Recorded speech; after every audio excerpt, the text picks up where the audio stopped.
नमस्कार दोस्तों, राधे राधे। कैसे हो आप सब? आई होप कि सब अच्छे होंगे, स्वस्थ होंगे, मज़े में होंगे। तो दोस्तों आज सोमवार का मतलब कि व्रत था मेरा, और सोमवार के व्रत पे मैंने आलू का हलवा जो बनाया था, तो मैं बाल गोपाल को भी भोग लगाया। और तो आइए आप लोगों के साथ शेयर करती हूँ कि किस तरह से मैंने ये रेसिपी बनाई थी।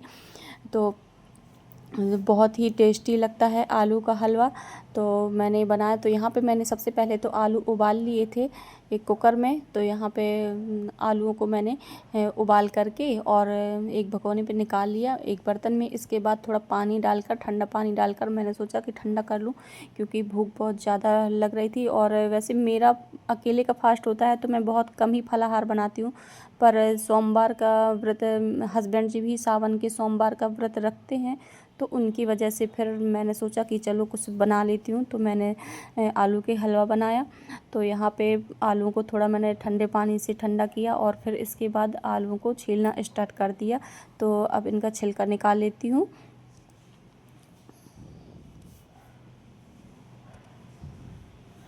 अभी भी हल्का हल्का गर्म है। तो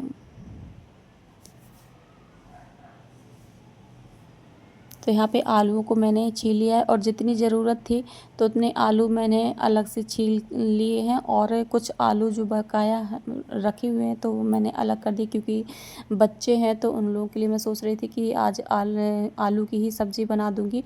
तो मैंने एक साथ एक पंथ मतलब दो काज जैसे कि होते हैं, तो वही मैंने किया कि एक साथ आलूओं को उबाल लिया। तो मैंने सोचा कि हलवा भी बन जाएगा और सब्ज़ी भी बन जाएगी।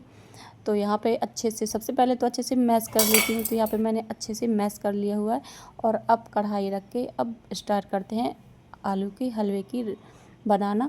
तो यहाँ पे घी डाला है, और शुद्ध देसी घी पे ही अच्छा लगता है आलू का हलवा। और यहाँ पे अब कढ़ाई थोड़ा गर्म हुई है तो मैंने आलूओं को डाल दिया है, अच्छे से मैश कर लिए थे। और अच्छे से मैश करने के बाद ही आलू का हलवा जो है तो मतलब बनाते हैं तो अच्छा बनता है और दाने नहीं रहते हैं। वरना बड़े बड़े दाने जैसे अच्छे से मैश ना करो तो फिर उतना टेस्ट नहीं आ पाता। तो अब हम भूनना स्टार्ट करेंगे। तो यहाँ पे मैंने घी डाल लिया था पहले ही, और अब अच्छे से भूनेंगे। आलू के हलवे की एक खासियत होती है कि जब तक वो अच्छे से भुन नहीं जाता तब तक उसमें टेस्ट नहीं आता। तो बनाने में समय बहुत ज़्यादा लगता है, वैसे कहा जाए तो काफ़ी समय लगता है। और ये नहीं कहूँगी कि फट से बन जाता है, मतलब 5 मिनट में बन जाएगा, 10 मिनट बन जाएगा, नहीं। आलू का हलवा जो है तो बनाने में थोड़ा टाइम लगता है, क्योंकि जब तक वो अच्छे से भुन नहीं जाता है तब तक वो स्वाद नहीं आता। तो बीच बीच में घी और डाल के मतलब कि अच्छे से सेकेंगे, भूनेंगे, क्योंकि घी की कमी भी नहीं होनी चाहिए। घी अगर कम होता है तो फिर वो बार बार जलने लगता है हलवा। तो फिर बीच बीच में मतलब जितनी ज़रूरत होगी उसी मात्रा में घी डाल करके भूनते हैं। तो यहाँ पे मैंने घी डाल के भूंजा है, और वीडियो मैंने स्किप करके ही बनाया है, वरना बहुत लंबा खिंच जाता अगर पूरा मैं भून करके पूरा वीडियो अगर डालती तो बहुत ज़्यादा ही बड़ा हो जाता। तो इसलिए मैंने स्किप कर के ही वीडियो को बनाया हुआ है।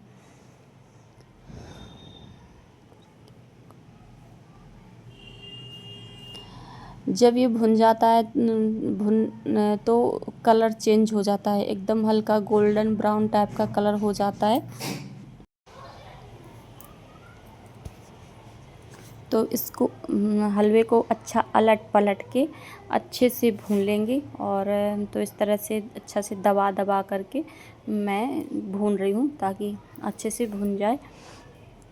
तो इस तरह से फैला करके पूरी कढ़ाई में, और घी डाल करके, घी डालने में बिल्कुल भी कंजूसी नहीं करनी चाहिए। तो अब हल्का हल्का मतलब कलर चेंज हो रहा है, और तो काफ़ी कलर चेंज हुआ है।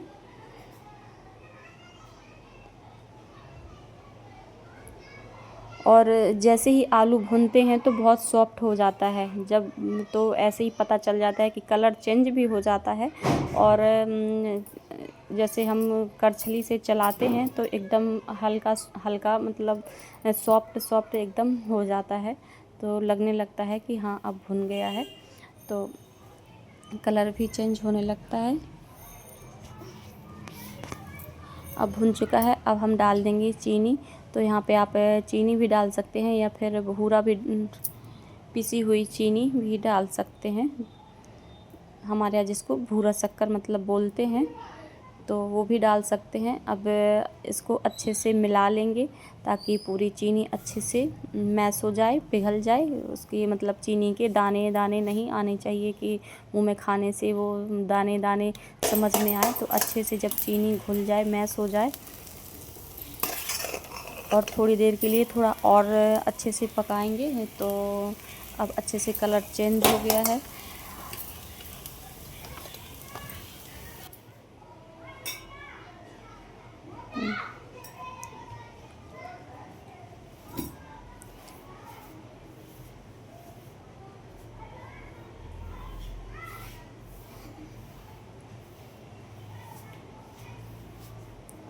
और तो अब चीनी अच्छे से मैश हो गई है। तो अब हम स्वाद के लिए और स्वाद टेस्ट बढ़ाने के लिए इलायची डाल देंगे। तो यहाँ पर मैंने इलायची भी डाल दी है। और अब फिर से अच्छे अलट पलट कर अच्छे से सेक लेंगे।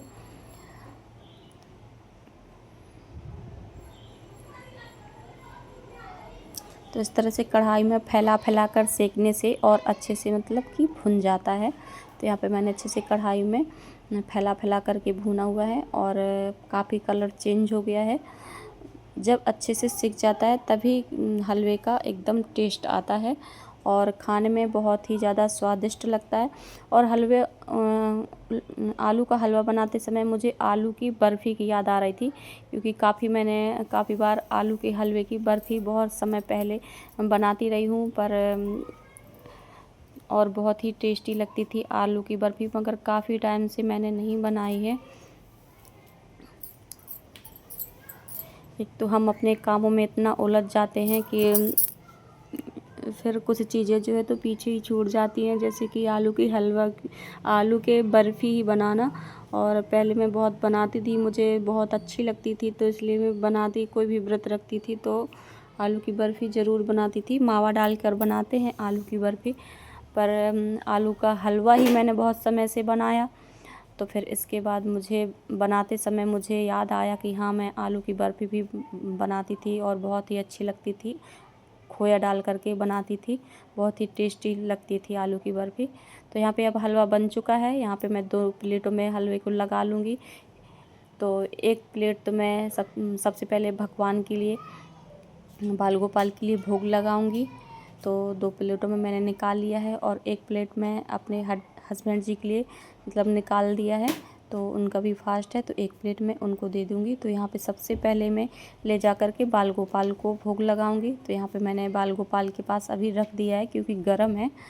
तो यहाँ पे मैं रख दूँगी बाल गोपाल के पास, और जब ठंडा हो जाएगा तब फिर मैं भोग लगाऊंगी।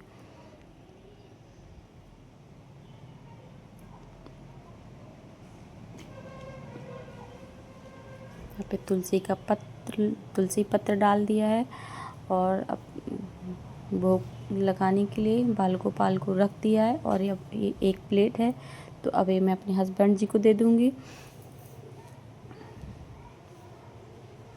अब हलवा ठंडा हो गया, तो यहाँ पे बाल गोपाल का भी भगवान के लिए भोग लगा देते हैं। तो यहाँ पे हमारे छोटे से प्यारे से लड्डू गोपाल हैं, तो उन्हें भोग लगा दूँगी। तो फ्रेंड्स, अगर आपको यह वीडियो अच्छा लगा हो तो लाइक शेयर कमेंट ज़रूर करें। और आप लोगों के साथ आज हलवे की रेसिपी मैंने शेयर की है कि किस तरह से मैं बनाती हूँ। तो आप ही इसी तरह से बनाते हैं या अलग तरीके से, ज़रूर कमेंट में ज़रूर बताइएगा। और वीडियो अच्छा लगा हो तो लाइक शेयर ज़रूर करें। ऐसे और वीडियोज़ के लिए चैनल को सब्सक्राइब करें। मिलते हैं अगली वीडियो में। जय श्री कृष्णा, राधे राधे।